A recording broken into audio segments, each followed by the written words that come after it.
नमस्कार। आज की इस चर्चा में आपका स्वागत है।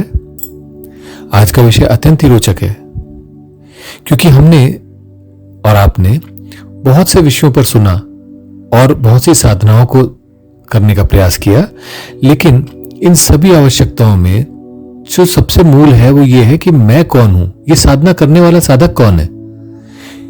और अगर ये समझ में आ जाए तो वास्तव में लक्ष्य और भी आसान हो जाता है, क्योंकि जहां से आप प्रारंभ कर रहे हैं उसका भान भी होना आवश्यक है इस कार्य के लिए कि आप कहां पहुंचना चाहते हैं।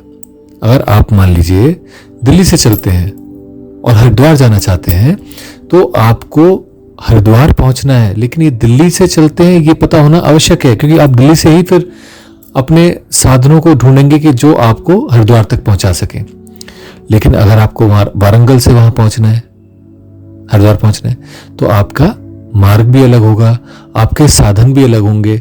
और इसलिए यह आवश्यक है कि अगर हम ये समझ सकें कि मैं कौन हूं, तो मेरी बहुत बड़ी एक समस्या का हल मिल जाएगा और शायद उसके बाद मेरे को कहीं जाने की आवश्यकता भी ना अनुभव हो, क्योंकि मेरी जितनी भी बाहर की गतिविधियां हैं, जहां भी मैं पहुंचना चाहता हूं, वो सभी रास्ते घूम फिरकर मैं कौन हूं तक ही लौट के आ जाते हैं।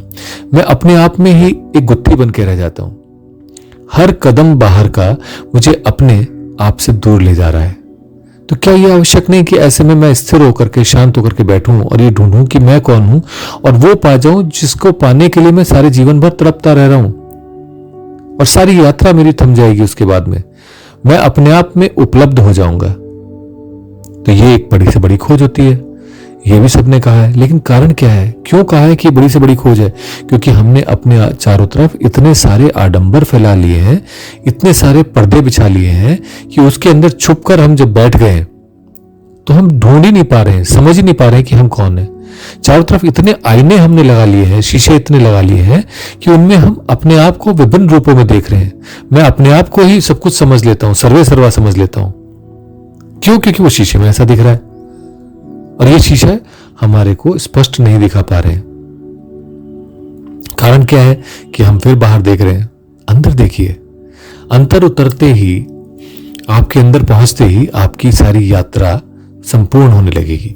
और इसीलिए आज साधना के उस गहन रहस्य की ओर हम छोटा सा प्रयास करेंगे कि मैं कौन हूं।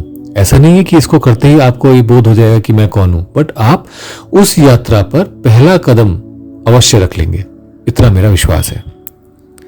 तो ऐसे में जब हमारी इतनी सारी चीजों में हम अपने आप को आइडेंटिफाई करते हैं, तो कभी कभी जो है, जब मैं छोटा भी था तो मैं भी ये सोचता था कि मैं ऐसा चाहता हूं। तो ये मैं कौन चाहता है? मेरा हाथ, मेरे पैर, मेरा सर, मेरा पेट, मेरा मन, ये मैं कौन है? और अगर मान लीजिए मन भी चाहता है, तो मन भी एक हिस्सा है, एक मशीन है, एक पार्ट है उस अस्तित्व का हमारे, जिसका बहुत बड़ा हिस्सा शरीर भी है, अंग भी है, ऊर्जा भी है, प्राण भी है और बहुत कुछ है। तो ऐसे में मैं कौन हूं, ये एक हमारी बेसिक जीवन की आवश्यकता है। एक बेसिक और सबसे बड़ी खोज जीवन की ये है।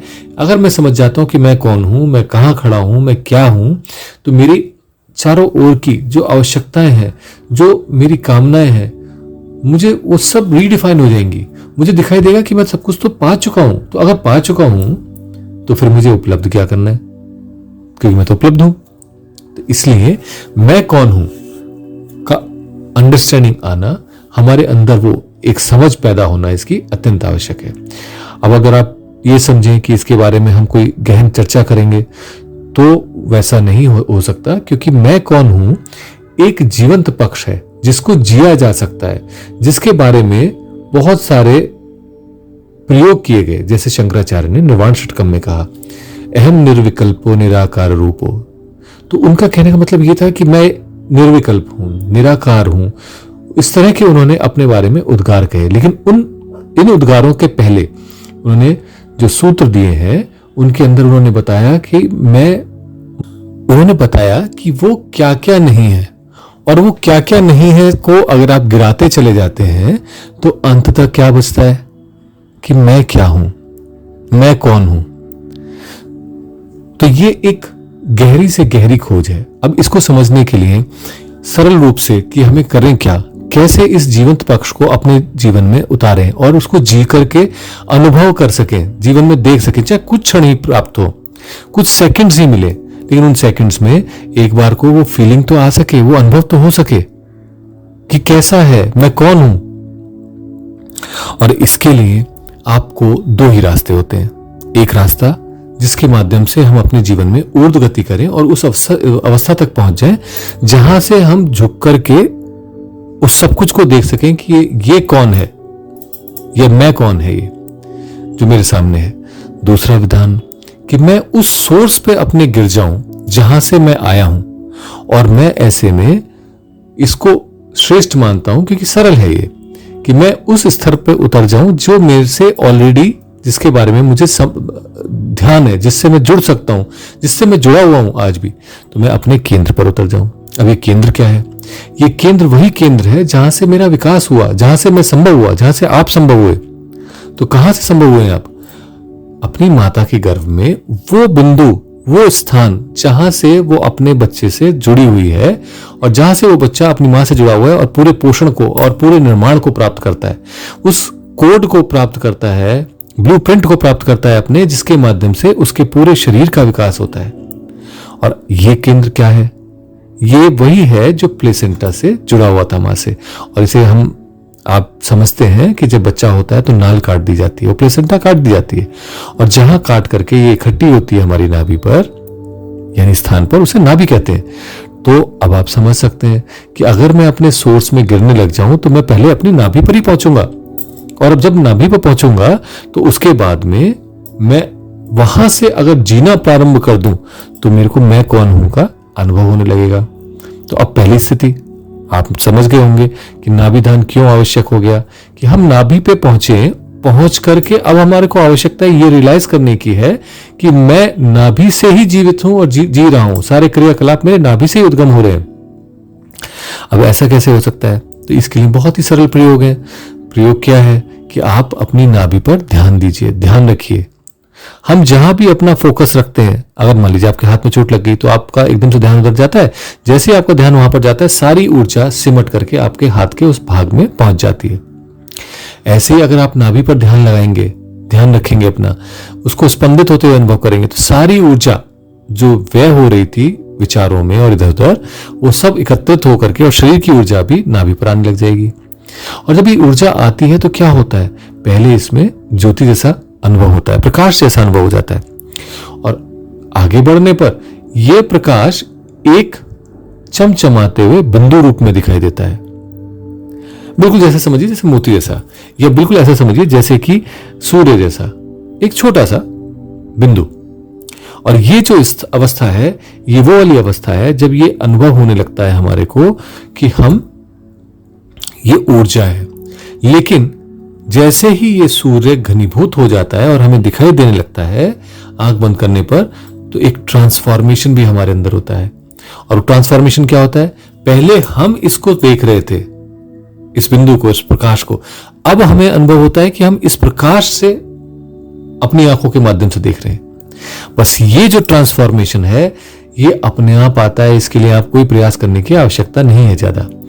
आपको मात्र नाभि पर ध्यान करना है, जिसके बहुत सारे विधान पहले भी बताए जा चुके हैं।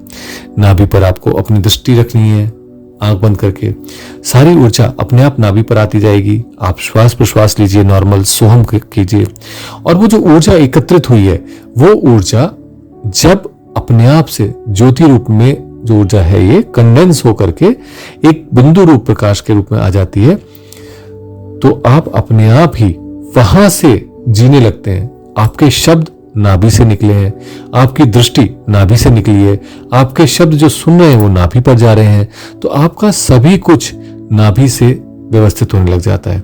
और आप पाते हैं कि यही वो मैं है, यही वो अवस्था है जहां पर आप पहुंचने के बाद में स्वतः प्रेजेंट मोमेंट में आ जाते हैं, वर्तमान काल में आ जाते हैं, जो सब साधना की बहुत बड़ी ऊंचाई है, आवश्यकता है कि किसी भी प्रकार से मैं वर्तमान क्षण में रुक सकूं। मेरे सारे वरीज, मेरी सारी समस्याएं कहां से हैं? या तो पास्ट से हैं, जिनको मेमोरीज कहते हैं, या भविष्य से हैं, जिसमें मेरे को भय लग रहा है कि ऐसा होगा कि वैसा होगा। ये सारी चीजें अगर हट जाती हैं तो भय किस बात का? फिर तो आप प्रेजेंट में जी रहे हैं ना। और जब आप प्रेजेंट में जीते हैं तो जो स्थिति आपके सामने आती है, जो अनुकूल अनुरूप लगता है, आप उस कर्म को करते जाते हैं। तो यही तो है नाभि ध्यान का सबसे श्रेष्ठ लाभ। तो आप वास्तव में अपनी नाभि पर जीने लग जाते हैं और नाभि से जीने लग जाते हैं, कहने का अर्थ हुआ। और यही वो अवस्था है जहां पर आपको पहली बार वास्तव में गीता के उपदेश समझ में आने शुरू होंगे। गीता के कहे हुए वाक्य, गीता में भगवान श्री कृष्ण के वाक्य समझ में आने शुरू होंगे, क्योंकि आप उन्हें रियलाइज कर पाएंगे। अन्यथा उस पर सिर्फ एक चर्चा हो सकती है, आर्ग्यूमेंट्स हो सकते हैं, एक डेलिब्रेशन हो सकता है, डिस्कशन हो सकता है, ऐसा नहीं ऐसा, ऐसा नहीं वैसा। और ये सभी का अपने अपने अनुरूप अपनी दृष्टि से देखा गया संवाद होगा। और वैसे भी कहा गया है, जैसी दृष्टि वैसी सृष्टि, तो वैसे ही समझ में आता है।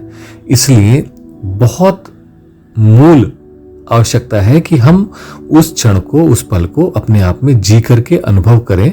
और जब वो जीना प्रारंभ करेंगे तो अपने आप ही धीरे धीरे एक जो समझ डेवलप होती है, वो समझ है उस मैं को से जुड़ने की समझ।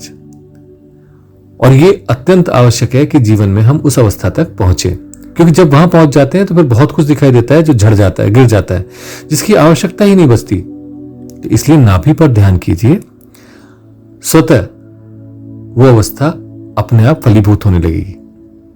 आज के लिए इतना ही। आगे फिर चर्चा करेंगे एक गूढ़ विषय के ऊपर। नमस्कार।